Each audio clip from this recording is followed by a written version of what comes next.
Broad చేయాలనుకుంటారు కదా, so ఇది ఒక్కటి గుర్తుపెట్టుకోరు. షోల్డర్లా 3 అనాటమీస్ అని ఉంటాయి. చాలా మందికి నేనైతే చాలా వీడియోస్లలో చెప్పిన, దీన్ని ఫ్రంట్ డెల్ అంటారు, దీన్ని లాటరల్ డెల్ అంటారు, దీన్ని రేర్ డెల్ అంటారు.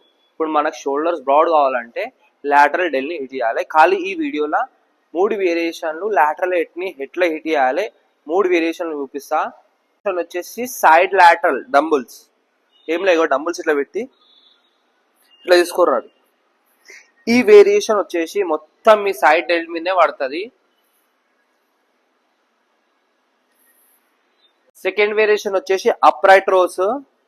దీనికి మనకి లాంగ్ రాడ్ కావాలి, షోల్డర్ బెల్ట్ పట్టుకోవాలి, ఇక్కడ వరకు చిన్ వరకు తీసుకొని రావాలి, మళ్ళీ కింది వరకు. ఇది ఈట మీ లాటరల్ ని ట్రైన్ చేస్తుంది. లాటరల్ ఆటోమేటిక్ గా హిట్ అయింది అనుకోండి, మీ షోల్డర్స్ అనేది బ్రాడ్ అవుతాయి. థర్డ్ వేరియేషన్ వచ్చేసి కేబుల్ కి ఇట్లా క్లాంప్ అయ్యి లాటరల్ రైస్. సో ఈ 3 వేరియేషన్లు వచ్చేసి మీ లాటరల్ ట్రై చేయడానికి. సో ఇట్లానే మస్తు వీడియోలు చేస్తా, మన లాంగ్వేజ్ లో మీకు చెప్తా, మీకు మస్తు అర్థమైపోతుంది. మన ఛానల్ కి కొత్త అయితే ఫాలో అయిపోండి. అట్లనే వీడియో కనుక నచ్చితే లైక్ చేయరు, అట్లనే మీ ఫ్రెండ్స్ కి షేర్ చేయరు. మీ లాటరల్ కనుక వీక్ ఉంటే ఈ 3 వేరియేషన్స్ రెగ్యులర్ గా యాడ్ చేసుకోరు.